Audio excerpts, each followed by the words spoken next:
como en Dinamarca. Ya lo escucharán en unos momentos más.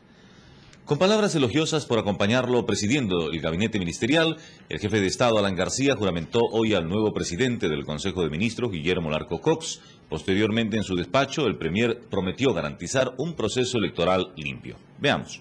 11 de mayo de 1988. Señor ingeniero Guillermo Larco Cox, presidente del Consejo de Ministros, presente. Muy estimado compañero primer ministro, he recibido la carta firmada por usted y por los señores integrantes del Consejo de Ministros en la que me informan su decisión de poner los cargos ministeriales a disposición de la presidencia como una contribución a superar las dificultades que actualmente atraviesa el país. Creo conveniente, como lo entiende el Consejo de Ministros, proceder a una renovación del gabinete porque ese es un recurso político que, de acuerdo a la Constitución y a las normas democráticas, permite afirmar, renovar y consolidar los objetivos esenciales que compartimos.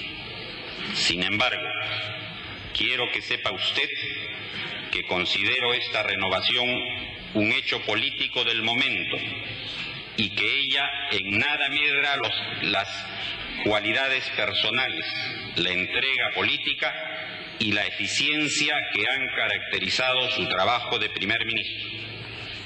Usted, señor primer ministro, se hizo cargo de la presidencia del Consejo en circunstancias de gran dificultad. Habían transcurrido los 2 primeros años en los que el gobierno contaba con una gran aceptación. En esos 2 años se impulsó una política de consumo creciente y por consiguiente de reactivación e incluso de importaciones y fomento al turismo exterior. Pero al concluir el primer año y medio, ese modelo tenía ya grandes dificultades, pues el país, al crecer, consumió sus reservas y al colmarse el uso de las instalaciones industriales, la mayor capacidad adquisitiva comenzó a traducirse en inflación. Había terminado la etapa fácil del inicio. Entonces una crisis política hizo necesario que usted se hiciera cargo de la presidencia del Consejo. Usted, pues, no llegó en la hora fácil, no vino a la hora del triunfo. Usted y sus ministros vinieron sabiéndolo a enfrentar las dificultades en una actitud coherente con su formación política. Poco después de iniciado su trabajo, el gobierno propuso al Poder Legislativo el paso trascendental de separar a los grupos oligárquicos de la propiedad de la banca. Esa propuesta nos hizo confrontar grandes poderes y en esa confrontación compartimos agravios. Usted pudo hacer uso de los recursos del Estado para defenderse. Usted pudo usar el fácil recurso de la publicidad.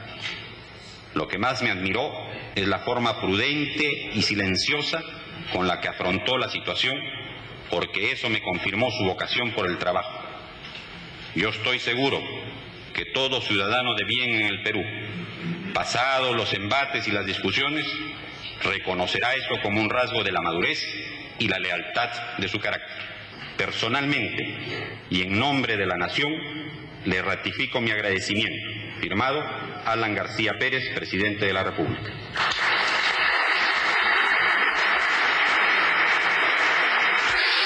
¿Jura usted por Dios y estos santos evangelios desempeñar tan leal y fielmente como lo hizo en ocasión anterior el cargo de presidente del Consejo de Ministros y el Ministerio de Relaciones Exteriores que os confío?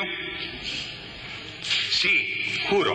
Si así lo hicieres, que Dios os premie, y si no, él y la patria os lo demanden.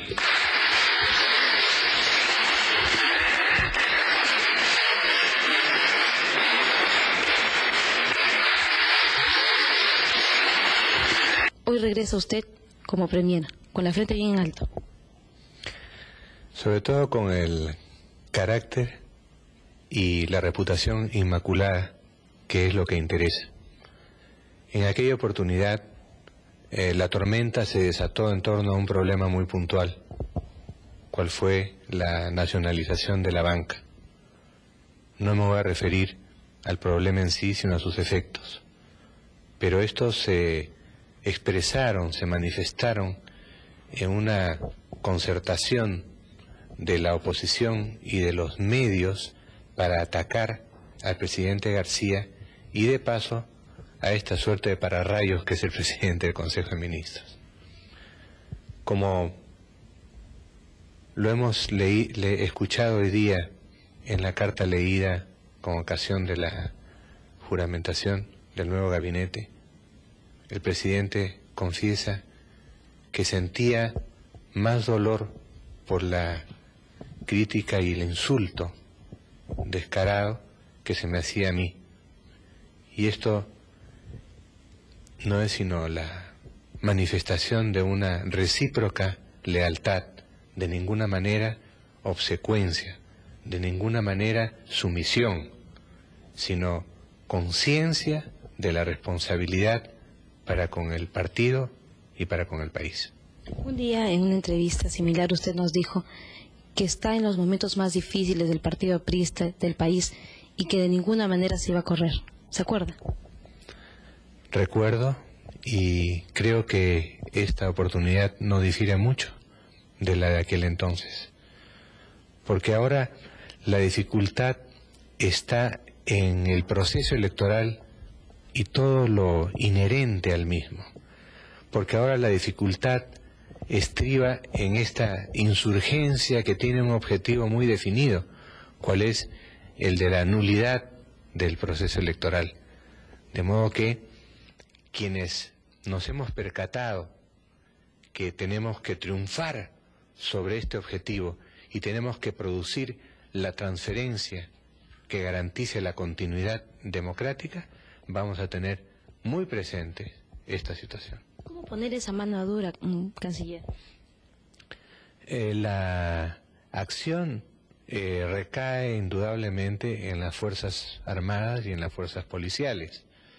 Yo creo que al margen de lo que pueda discutirse sobre estrategia, sobre planes, hay un hecho general cierto y alarmante: la indiferencia con que nuestras propias Fuerzas Armadas y nuestras fuerzas policiales han venido aceptando este problema, especialmente nuestra policía, que se deja asesinar.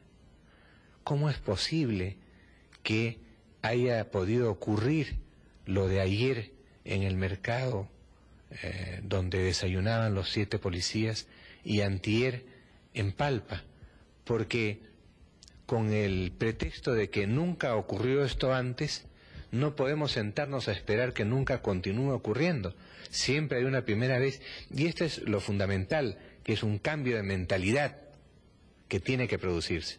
Debemos estar alertas 24 horas al día.